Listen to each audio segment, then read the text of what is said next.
I'm Taimur Nabili in Kuala Lumpur with the top stories on Al Jazeera. Iran's President Mahmoud Ahmadinejad has accused Pakistani agents of involvement in the suicide attack that targeted a group of Revolutionary Guards. 5 top commanders from the Revolutionary Guards Corps were among more than 40 people killed in Sunday's bombing in the southeastern Sistan-Baluchistan province. A Sunni group called Jundullah has claimed responsibility for that attack. Tehran has accused both Pakistan and the US of funding the group. In Pakistan, the Taliban has vowed to fight to the last drop of blood to defend South Waziristan. Military officials say 60 rebels and 5 soldiers have been killed in 2 days of fighting. The army says it's captured several key areas. But the Taliban has also claimed it has inflicted heavy casualties and pushed troops back to their bases.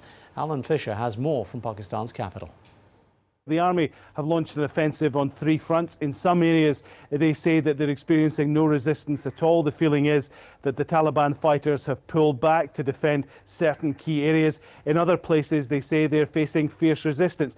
Even in the areas where it's quiet, the Pakistan army say that they're coming across a number of areas which have been heavily mined with improvised explosive devices, so they have to move very carefully in those areas.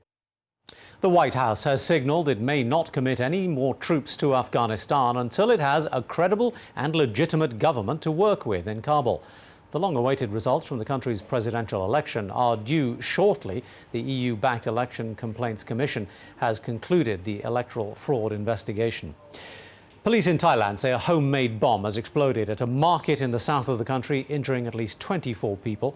The explosive was hidden on a motorcycle parked outside the market in the town of Yala. The region has suffered several years of violence involving Muslim separatists and Thai security forces. Authorities in the Philippines are stockpiling emergency supplies, and rescue teams are on alert as Typhoon LUPIT heads for the islands. The region is still trying to recover from 2 previous typhoons over the past 4 weeks. Those storms killed almost 900 people, and 250,000 survivors are still living in temporary shelters. You'll find much more detail on all those stories at our website, aljazeera.net/English.